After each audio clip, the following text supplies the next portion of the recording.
I was first interested in the field of probation because I believe in second chances. I like the fact that we are agents of change and we can provide opportunities to people to be the best version of themselves. I appreciate the fact that accountability and rehabilitation are not mutually exclusive and that we can provide those opportunities for people in need.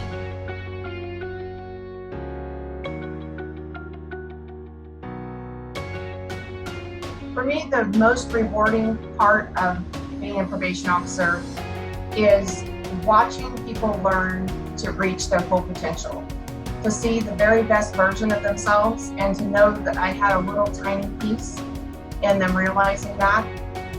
And it's the same with staff and clients. It's fun to watch other people succeed.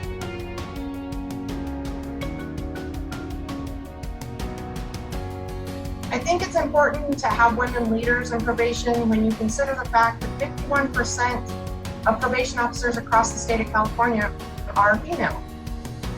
We are strong and empathetic, we're thoughtful and respectable and respected in what we do, and what better traits to bring to a leader. I believe that with the number that we have in our ranks, it's natural for us to rise as leaders.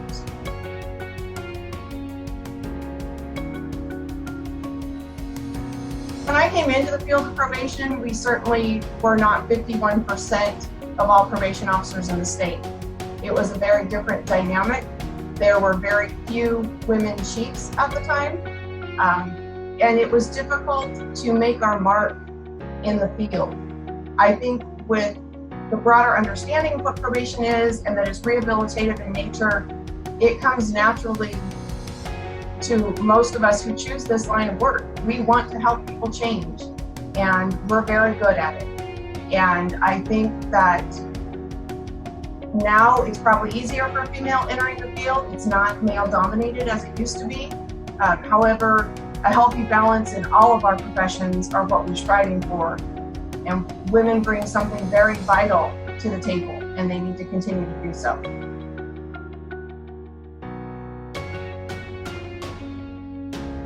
I think mentorship is key to any of our successes. I was fortunate to have a very strong female chief who was my mentor, as chosen by the Chief Probation Officer of California. I've had other mentors through my life that have encouraged me and told me to rely on my own strengths and never to be discouraged by the fact that I was a woman in anything that I was doing.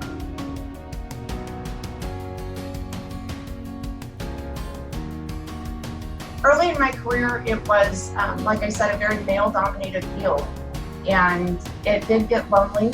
I was very driven from the day that I got here. I knew I wanted to sit in the chief's chair eventually. It was not my first try that got me here. It was not my second try, but third time was the charm. And I relied on one of the strongest women in my life that I know, and that's my mom. And she raised me and taught me that I could be anything I wanted, and I hope that that's something that I instill not only in my own daughter, but in my female staff here, that if there's something they aspire to be, they can definitely do it. And I will do whatever I can in my power to empower them to reach their goals.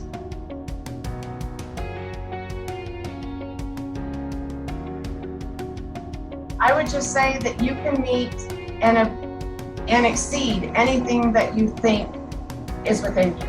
Keep working hard, and you can be what it is you want to be. Don't give up. Ask for help if needed, but learn from your mistakes and move on. And there's nothing that you can't do being a female that any man in the business can do. People looking to advance themselves, never give up. Never doubt the ability that you have. Strive to work hard. You've earned your seat at the table. Don't give it up. And one piece of advice that I like to tell everybody is stay humble, but hustle hard.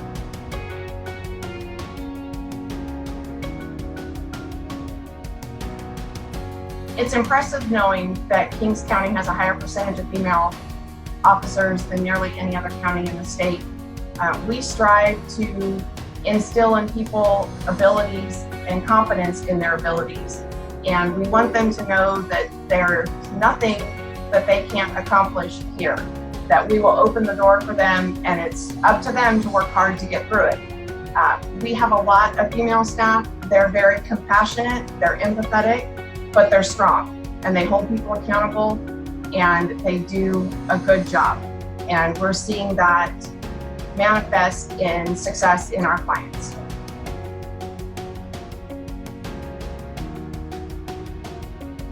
In Kings County, I'm the only department head in the public safety arena that's female. That has sometimes been a very lonely position to hold, but I take a lot of strength in knowing that I represent a lot of other aspiring female officers across departments, and I'm proud to represent them and be a strong female with a strong voice in that crowd.